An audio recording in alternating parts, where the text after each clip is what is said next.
Le DMS Show. Tu me dis que ça marche bien, au niveau du travail, tout se passe bien.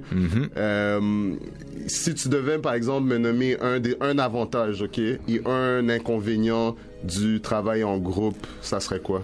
Je dirais, ben écoute, un inconvénient, c'est sûr que des fois, pour certains singles, peut-être, tu sais, par exemple, quand le mixtape est fini puis que tu choisis tes singles, peut-être que tu n'aurais pas choisi le même que ce qui a été choisi. OK, ouais. Mais en général, exact, c'est des compromis. L'avantage, je dirais que c'est vraiment la motivation. OK. D'avoir un crew puis de faire des cyphers en studio puis de s'inspirer entre nous, c'est vraiment quelque chose qui aide à être productif, tu sais. OK. Et puis, parle-nous un petit peu de ton dernier vidéo, man. C'est pas mal chaud. C'est pas mal chaud. C'est assez intense. Il y a des belles pitounes là-dedans, puis tout. Le projet, ça, premièrement, le track, c'est dans un album qui s'en vient ou En fait, le track est extrait du Legendary Mixtape Volume 2. OK. Ça, c'est sorti la semaine dernière. La semaine dernière, le 2 okay, décembre. Nice. That's what's up. Fait que c'est le premier single de ce projet-là. OK. En fait, il y en a deux dans la même vidéo. C'est un split vidéo. OK. Produit pour Simone et Burn. Puis on va sortir le deuxième single, deuxième vidéo cette semaine, là, si tout se passe bien. Okay, et c'est disponible où? Pour l'instant, c'est disponible sur iTunes. D'accord.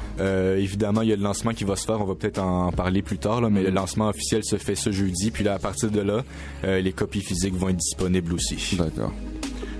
En regardant ton style, bro, j'ai remarqué que t'es vraiment un rappeur. Ton style, peut-être pour le décrire un peu, c'est vraiment de lancer des punchlines puis des gros bars après bar après bar. Ça, c'est moi, en général, ouais, you know, je sais que ça peut varier un petit peu.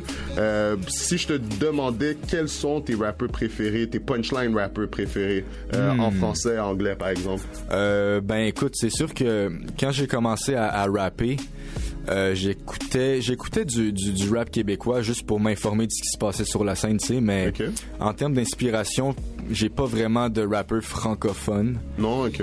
Mais je te dirais que j'ai été beaucoup influencé par T.I., Cameron aussi. C'est des gars de punchline, des gars qui ont beaucoup de swag. Non, moi, c'est quelque chose que j'aime dans la musique. Je dirais que c'est ça.